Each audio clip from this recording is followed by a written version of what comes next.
अध्यादेश को भी सुप्रीम कोर्ट में दी जा सकती है चुनौती। एक्सपर्ट सुप्रीम कोर्ट के सीनियर एडवोकेट एमएल लाहौटी बताते हैं कि दिल्ली सरकार ऑर्डिनेंस को चुनौती दे सकती है।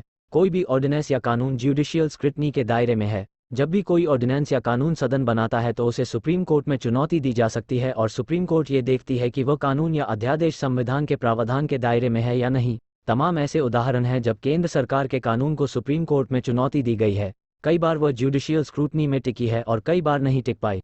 सुप्रीम कोर्ट के एडवोकेट ज्ञानंद सिंह बताते हैं कि सुप्रीम कोर्ट जब भी कोई फैसला देती है तो वह संविधान की व्याख्या करती है। संविधान में जो अनुच्छेद और प्रावधान हैं उसके मुताबिक सुप्रीम कोर्ट व्याख्या करती है और अपना फैसला देती है। मौजूदा मामले में भी अनुच्छेद -239A के तहत जो संवैधानिक प्रावधान है उस प्रावधान को सुप्रीम कोर्ट के 5 जजों की बेंच ने व्याख्या की और विस्तार से व्याख्या के बाद फैसला दिया है कि एलजी लिस्ट 3 अपवाद को छोड़कर बाकी मामले में दिल्ली सरकार की सलाह मानने को बाध्य है। अब इसके बाद केंद्र सरकार ऑर्डिनेंस लेकर आई है। अगर इस ऑर्डिनेंस को चुनौती दी जाती है तो उसका ज्यूडिशियल स्क्रूटनी होना तय है और तब इस ऑर्डिनेंस एमएल लाहौटी बताते हैं कि कई बार संविधान संशोधन भी ज्यूडिशियल स्क्रूटनी के दायरे में आ जाता है। जैसे नेशनल ज्यूडिशियल अपॉइंटमेंट कमीशन मामले में केंद्र ने संविधान संशोधन कर जजों की नियुक्ति के लिए कमीशन का गठन कर दिया था, लेकिन सुप्रीम कोर्ट ने इसे खारिज कर दिया और कहा कि संविधान संशोधन की भी एक सीमा है और कोई भी ऐसा संशोधन टिक नहीं सकता जो बेसिक स्ट्रक्चर से जुड़ा हुआ है। बेसिक स्ट्रक्चर में स्वतंत्र न्यायपालिका, फेडरल सिस्टम, लोकतंत्र, मौलिक अधिकार आदि शामिल हैं।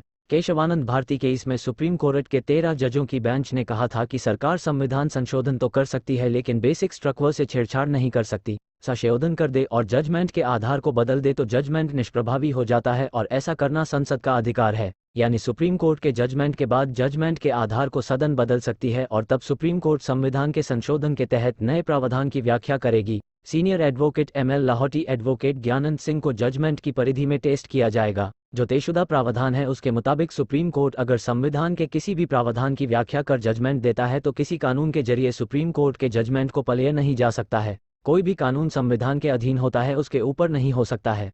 अगर कानून सुप्रीम कोर्ट के जजमेंट की भावना के विपरीत होता है तो यह माना जाता है कि वह संविधान के प्रावधान के अनुसार नहीं है और फिर ऐसे कानून या अध्यादेश का टिकना मुश्किल होता है।